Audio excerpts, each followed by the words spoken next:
अगर कोई सोचता है कि देश को दंगों की आग में झोंकने की साजिश रचेगा और बचकर निकल जाएगा, अगर कोई सोचता है कि देश को तोड़ने की बात करेगा और कानूनी दांव-पेच का सहारा लेगा, तो ऐसे देश विरोधी तत्वों के लिए आज सुप्रीम कोर्ट ने अपना बड़ा फैसला सुना दिया है। 5 साल से जेल में बंद शर्जील इमाम और उमर खालिद की बेल अपील को खारिज करके सुप्रीम कोर्ट ने आज एक बड़ा संदेश दिया। ये वही शर्जील इमाम है जिसने चिकन नेक यानी सिलीगुड़ी कॉरिडोर से भारत को तोड़ने की बात की थी। ये वही उमर खालिद है जो आंदोलन की आड़ में देश को जलाना चाहता था। सुप्रीम कोर्ट ने इन्हीं आरोपों को सही मानते हुए दोनों को राहत देने से इनकार कर दिया। सुप्रीम कोर्ट के इसी फैसले पर होगी आज की डिबेट, लेकिन सबसे पहले आपको ये रिपोर्ट देखनी चाहिए। दिल्ली दंगों की साजिश पर सुप्रीम फैसला, उमर खालिद शर्जील इमाम की याचिका खारिज, जेल में ही रहेंगे शर्जील और खालिद। दिल्ली दंगों के आरोपी उमर खालिद और शर्जील इमाम को सुप्रीम कोर्ट से तगड़ा झटका लगा। सुप्रीम कोर्ट ने ना सिर्फ दोनों को जमानत देने से इनकार कर दिया, बल्कि कोर्ट ने सख्त टिप्पणी करते हुए यह भी कहा दोनों पर पहली नजर में यूएपीए के तहत केस बनता है। हालांकि केस से जुड़े अन्य 5 आरोपियों गुलफिशा फातिमा, मीरान हैदर, शिफा और रहमान, सलीम खान और शादाब अहमद को कोर्ट ने सशर्त जमानत दे दी है। जो भी उच्चतम न्यायालय ने फैसला किया है, रिकॉर्ड के आधार पर फैसला किया है। उन्होंने बाकियों को बेल दी है, इन दोनों को बेल नहीं दी। तो मुझको लगता है कि कुछ ना कुछ रिकॉर्ड में ऐसा होगा जो इनका केस दूसरों से जुदा लगता है। सुप्रीम कोर्ट का फैसला आया तो उस पर राजनीति भी तेज हो गई। किसी ने कोर्ट के फैसले का स्वागत किया तो कोई कोर्ट के फैसले को ही गलत ठहराने लगा। इसमें सबसे आगे रही पीडीपी नेता महबूबा मुफ्ती की बेटी इल्तिजा मुफ्ती, जो सुप्रीम कोर्ट के फैसले पर भड़क गई। इस पर बड़े सवाल खड़े कर दिए। वहीं शिवसेना यूबीटी सांसद प्रियंका चतुर्वेदी ने कहा, उम्मीद है जल्द चार्जशीट दायर कर कार्रवाई शुरू की जाएगी। मैं उम्मीद करती हूँ कि जल्द से जल्द इस पर चार्जशीट दायर होगी। जो भी कार्रवाई है, कार्रवाई की शुरुआत होगी, because then it will become a very unfair thing कि वो 5 साल उन्होंने जेल में काट लिए पर उनको पता ही नहीं है सजा किस बात की भुगत रहे हैं। उमर खालिद और शर्जील इमाम पर फरवरी 2020 में हुए दिल्ली दंगों का मुख्य साजिशकर्ता होने का आरोप है। उनके खिलाफ यूएपीए के तहत मामला चल रहा है। ऐसे में सुप्रीम कोर्ट के फैसले पर टिप्पणी कर उमर खालिद और शर्जील इमाम का समर्थन करने वाले लोग आखिर देश के सामने क्या संदेश देना चाहते हैं? तो उमर खालिद और शर्जील इमाम की बेल को रिजेक्ट कर दिया है सुप्रीम कोर्ट ने, और उसी के साथ एक बड़ी राजनीतिक चर्चा भी छिड़ गई है, या यूं कहिए कि खेमे बट गए हैं। कुछ लोग जो है वो शर्जील और उमर खालिद के साथ खड़े दिखाई दे रहे हैं, तो कुछ कह रहे हैं कि सुप्रीम कोर्ट का फैसला एकदम ठीक है। और इसी पर चर्चा करने के लिए अमितोष पारिक, प्रवक्ता विश्व हिंदू परिषद, नाजिम खान साहब इस्लामिक स्कॉलर, सैयद जव्वाद राजनीतिक विश्लेषक, आचार्य विक्रमादित्य जी धर्मगुरु हमारे साथ जुड़े हुए हैं। मैं अमितोष आपके साथ शुरुआत करूंगी क्योंकि आप वकील भी हैं। कैसे देखते हैं सुप्रीम कोर्ट के इस फैसले को, क्योंकि देश जो है वो 2 खेमों में बटा हुआ नजर आ रहा है। कुछ लोग उमर खालिद और शर्जील इमाम के साथ खड़े हुए हैं, तो कुछ सुप्रीम कोर्ट के फैसले के साथ खड़े हुए हैं। जी शोभना जी, सबसे पहले तो हमें समझना चाहिए कि जो एक फंडामेंटल राइट ऑफ बेल को माना जाता है उसके एक्सेप्शन भी होते हैं, और जिनको बेल दी गई है उनको लिमिटेड बेल दी गई है विद कंडीशनल बेल। लेकिन जिसको डिनाई करी वो इसलिए करी because bail is not a right when it's come to national integrity and security of the nation. दूसरी बात, पूरी जब कोर्ट ट्रायल चला तो इसको डिले करा गया। एडिशनल सॉलिसिटर जनरल का भी स्टेटमेंट आया, उन्होंने कहा कि that delay has been done by the accused lawyers, और वो प्रामा फेसा ही है। कैसे है? ट्रायल कोर्ट ने बेल डिनाई करी, हाई कोर्ट के वकील ही ये देरी कर रहे हैं, ये साफ-साफ आज कहा गया है। एब्सोल्युटली। डीवाई चंद्रचूड़ ने भी इसको क्वेश्चन करा था कि why the lawyers for the arguing councils of the defenders accused वो डिले क्यों कर रहे हैं, और यही करकर दुमा कोर्ट ने भी उन्हें कहा। लेकिन लगातार तरीके से डिले कराई। जब ये बेल जस्टिस बेला त्रिवेदी के समक्ष जाती है तो कपिल सिब्बल उस बेल को विड्रॉ भी कर लेते हैं, फिर वापस से बेल ट्रायल कोर्ट में लगती है, वहां डिनाइड होती है, फिर हाई कोर्ट और फिर सुप्रीम कोर्ट। तो लगातार तरीके से सवाल चार्जशीट पर नहीं है, यहाँ समझना होगा चार्ज नहीं फ्रेम हो पाया है, और चार्ज फ्रेम नहीं हो पाया है इसलिए ट्रायल नहीं शुरू हो पाया है। नाजिम खान साहब का मैं रुख करूंगी। नाजिम खान, कैसे देखते हैं आप इस फैसले को? आऊंगी आपके पास में। हाँ शोभना जी, देखिए, जब हम तो यही कहते हैं कि सुप्रीम कोर्ट इज सुप्रीम हो, सुप्रीम कोर्ट के हर फैसले का सम्मान करते हैं, लेकिन 5 साल अब देखिए 5 साल बहुत होती है। अब 5 साल से वो जेल में है, किस बात की सजा काट रहे हैं ये अब तक उनको पता नहीं है। और लेकिन सुप्रीम कोर्ट की तरफ से जिस तरीके से बेल रिजेक्ट करी गई है और इसको आगे बढ़ाने का मामला करा गया है कि जल्दी ही इसको ले लिया जाएगा केस में, तो मुझे लगता है कि अब जल्दी सुनवाई भी हो जाएगी। और एक बात और मैं कहना चाहता हूं, जिस तरीके का माहौल बनाया गया है देश के अंदर कि भी इन्होंने देश विरोधी गतिविधियों में पाए गए हैं, तो देखिए जो देश के खिलाफ बात करेगा, जो देश के साहब एक तो मैं आपको बता दूं, एक तो अपने कुछ फंडे आप ठीक कर लीजिए। कोई माहौल नहीं बनाया जाता है। पुलिस जो है वो माहौल पे काम नहीं करती है, ना वो पॉलिटिकल नेताओं के बयानों पर या किसी भी आदमी के बयान पर काम करती है। पुलिस जो साक्ष्य पाती है उसी के ऊपर केस बनाती है और चार्जशीट दायर हो चुकी है। और पुलिस का ये कहना है कि ये ऐसे कामों में संलिप्त थे जिसमें सजा होनी चाहिए। अब मैं रुख करूंगी सैयद जावेद, पॉलिटिकल एनालिस्ट मेरे साथ जुड़े हुए। सैयद जावेद, आप क्या मुझसे सहमत हैं या आप नाजिम खान को सही मानते हैं? कैसे देखते हैं इस फैसले को आप?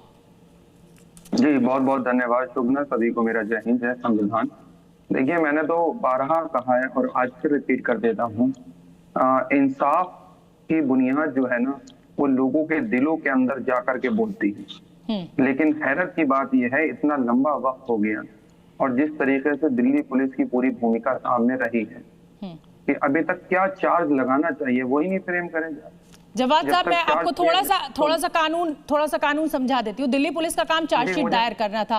चार्ज फ्रेम जो होता है वो कोर्ट में होता है और जहां पे जो एक्यूज के वकील होते हैं वो भी होते हैं और कोर्ट का जज तो होते ही है और साथ में जो चार्जशीट दायर करता है उसके भी होते हैं। तो अगर डिले हो रहा है तो आप सिर्फ दिल्ली पुलिस को या सुप्रीम कोर्ट को ही क्यों ब्लेम कर रहे हैं, जब ये कहा जा रहा है कि जो एक्यूज था उसके खुद वकीलों के द्वारा इसमें लापरवाही बरती गई है, तो फिर इस इतने बड़े सच को आप कैसे जुटला सकते हैं? थोड़ा बहुत कानून हम भी जानते हैं, थोड़ा बहुत हम भी जानते हैं। हम लोग भी चाय बेच करके यहाँ पर नहीं बैठे हैं, बाकायदा प्रॉपर पढ़ाई करके हम लोग आए हैं।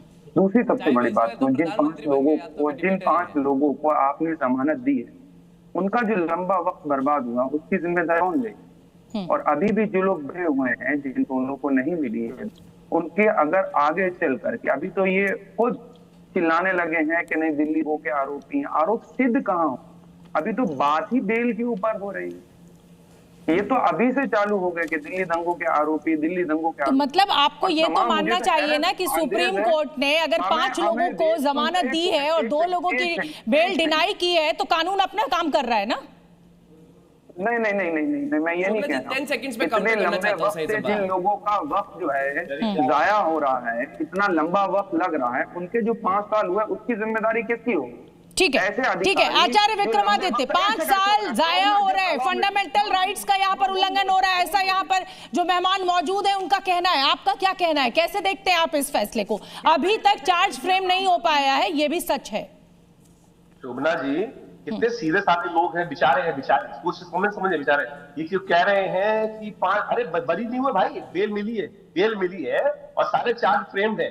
मेरे आश्रम के सामने दंगा हुआ था और उसमें जमा लोग आज भी अंदर है क्योंकि उन्होंने पत्थर चलाए थे सीए के नाम पर, जो हाल में देश में खराब किया था। इतने सीधे लोग हैं कि इन्होंने भारत को टुकड़े करने का काम किया, को अलग कर देते हैं।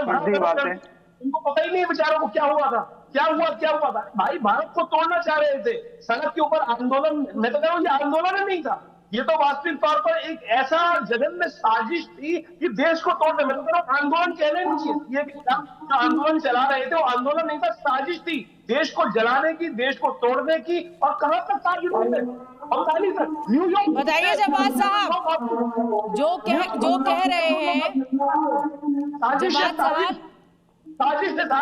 और इतने सीधे आचार्य विक्रमादित्य कह रहे हैं कि साहब देश को तोड़ने की साजिश थी, तो फिर इस पे इतने सवाल क्यों? क्या आप देश को तोड़ने वालों के साथ खड़े हैं? हालांकि फैसला कोर्ट को देना है, मैं और आप नहीं तय करेंगे।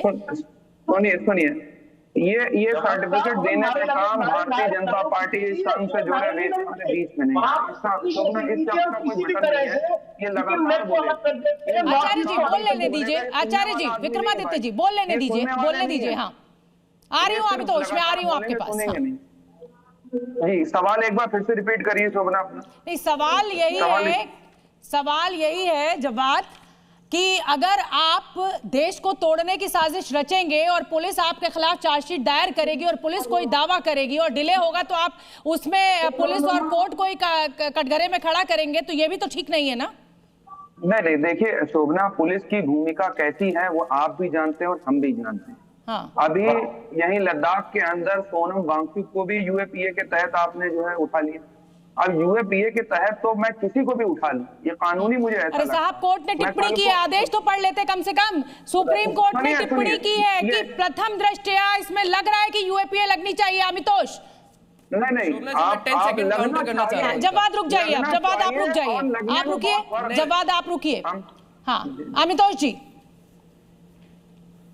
शोभना जी, बहुत सिंपल सा फैक्ट है, सैयद जम्बाद बहुत संजीव प्रवक्ता है और डिबेटर, लेकिन वो एक पॉइंट मिस कर रहे हैं। कोर्ट ने, हाईकोर्ट ने, दिल्ली हाईकोर्ट ने, सुप्रीम कोर्ट ने दो चीज कही। पहली चीज, दिल्ली हाईकोर्ट ने जब बेल खारिज करी तो कहा not a routine political dissent but a deliberated attempt to mislead a Muslim community. पहली चीज, और बेल डिनाई करी। और माननीय सर्वोच्च न्यायालय ने बेल डिनाई करते हुए section 43 clause D of UAPA act का हवाला दिया है। वो ये कहता है कि court determines after reviewing the case from the case diary or a charge sheet that there are a reasonable grounds for believing that the accused or such person has a prima facie indictment। मतलब ये हुआ कि अगर माननीय न्यायालय को, हाँ, माननीय न्यायालय को अगर, सैयद सुन लीजिए, सैयद सुन लीजिए, सैयद सुन लीजिए, माननीय न्यायालय, अरे सैयद, मुझे आपके बीच में, सैयद सुन लीजिए, माननीय न्यायालय को अगर प्रथम दृष्टया ऐसा लगता है कानून के एविडेंसेस को देखते हुए कि हाँ, इनके अक्यूजेशन जिनके ऊपर है वो कहीं ना कहीं लिंक्ड है, तो वो यूएपीए के अंदर में आने वाले चैप्टर 4 और 6 के अपराधों में अगर लिप्त पाए जाते हैं तो उनको बेल डिनाई करी जाएगी। और यही नीचे की कोर्ट ने करा, यही हाई कोर्ट ने करा और यही सर्वोच्च न्यायालय ने कहा। और एनआईए वर्सेस ज़हूर एक केस हुआ। देश की दुश्मनी है, अभी तो पाए भी नहीं, देश की दुश्मनी नहीं है, देश के लिए लड़के हैं ये भी।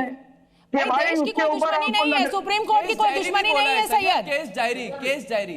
विक्रमादित्य जी क्या कहना चाहते हैं? विक्रमादित्य जी कुछ कहना चाहते हैं? शोभना जी, एक बात सबसे समझने की आवश्यकता है, ये लोग बैठे हुए गलत मैसेज दे रहे हैं कि चार्जशीट फाइल नहीं हुआ। चार्जशीट फाइल हो चुकी है भाई। मैं भी कह रही हूँ 2021 में चार्ज नहीं फ्रेम हुआ है अभी। दो अलग चीजें होती हैं, चार्ज फ्रेम होता है कोर्ट में। हाँ, ये जो फाइल ही नहीं होने, आपके वकील जो है, जो वहां शर्जील इमाम के वकील खड़े हैं, वो उनको केस को ऐसा बरकरार रखा है कि वो चार्जशीट पर बहस ही नहीं होने दे रहे हैं और उसके लिए फिरा जा रहे हैं। कभी हाईकोर्ट चले जाते हैं, कभी कहीं और चले जाते हैं। और यहाँ बैठे हुए लोग कह रहे थे बेचारों को पता ही नहीं है कौन से चार्ज में। भैया, देश तोड़ने के लिए, देश में आग लगाने के लिए। यहाँ पे हाजी साहब खड़े हैं, हाजी साहब आपके भाई बहन जिनके लिए आप खड़े हैं ना, वो देश को आग लगा रहे थे। सैयद, नाजिम खान, एक मिनट। हाँ चलिए, नाजिम जी बोलिए। हाँ देखिए आचार्य जी, देखिए आप बड़ी चालाकी के साथ किस तरीके की बात करते हैं। अरे सुन लीजिए, अभी आपने क्या कहा, के साथ कर लीजिए ना बात। आपने आचार्य जी क्या कहा था कि जब दिल्ली दंगे हो रहे थे तो मैं विटनेस था, आपने अपने आप को विटनेस बताया।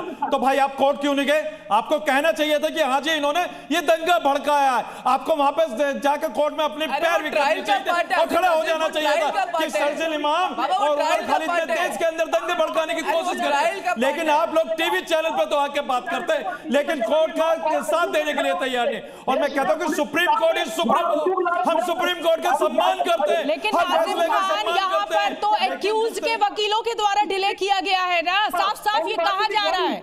अभी तो अमितोष जी ने यही बताया ना कि डिले आप लोगों की तरफ से हो रहा है। कभी एक कभी दो, कुछ ना कुछ ऐसा बात सामने आती है और उसके बाद वो तारीख जो है वो टल जाती है। तो इसमें आप पुलिस को या कोर्ट को क्यों जिम्मेदार मान रहे हैं, या ये क्यों कह रहे हैं कि हमारे खिलाफ एक बड़ी राजनीतिक साजिश हो रही है? हाँ शोभना जी, देखिए जब यहाँ पे वकीलों के द्वारा बात होती है तो देखिए बिल्कुल कोर्ट की तरफ से एक बिल्कुल स्टिक आदेश आ जाना चाहिए और कहना चाहिए कि भी देखिए आपकी वजह से सारा लेट हुआ है पूरा। उनको बिल्कुल, अरे सुन लीजिए आचार्य जी, आपके पेट में बड़ा दर्द होने लगता है भाई। अरे देश की बात है ये, सुन लिया करें आप। देश की बात है, दर्द होता है हम लोगों को जब देश की बात होती है और आप लोग देश की बात को एक मजाक के तरीके से लेते हैं। भाई हमने कहा कि दिल्ली के दंगे के अंदर कोई भी आरोपी हो बख्शा नहीं जाना चाहिए, बिल्कुल नहीं बख्शा जाना चाहिए। जो देश को तोड़ने की बात करता है, जो देश में आग लगाने की बात करता है, बिल्कुल उसके खिलाफ सख्त से सख्त एक्शन होना चाहिए। लेकिन जब आप विटनेस थे तो आपने क्या किया ये बता दीजिए, बताइए ना आचार्य जी। आप ठीक है, विक्रमादित्य जी चलिए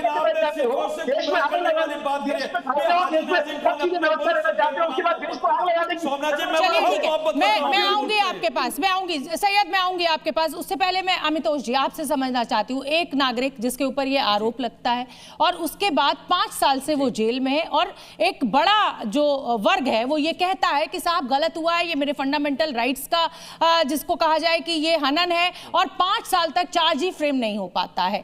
इसको लेकर आपकी क्या टिप्पणी है, क्या कहेंगे आप, क्या मानते हैं आप? शोभना जी, मैं ये मानता हूं कि पुलिस का काम चार्जशीट फाइल करना है, वो उन्होंने कर दी है। एफिडेविट्स में भी उन्होंने कहा है। कोर्ट का काम उसको सुनना है, एडजर्न करना है, उन्होंने कोर्ट ने उसको सुन के एडजर्नमेंट भी करा है और समय समय पे उनको सुनवाई भी करी है। लगातार प्रश्न चिन्ह खड़े करे हैं इन वकीलों से कि आप आर्ग्यू क्यों नहीं करते। चौथी बात, सुप्रीम कोर्ट ने कहा है अगर ट्रायल के अंदर में डिले होता है यूएपीए के ऑफेंसेस में तो it's not a ground for bell.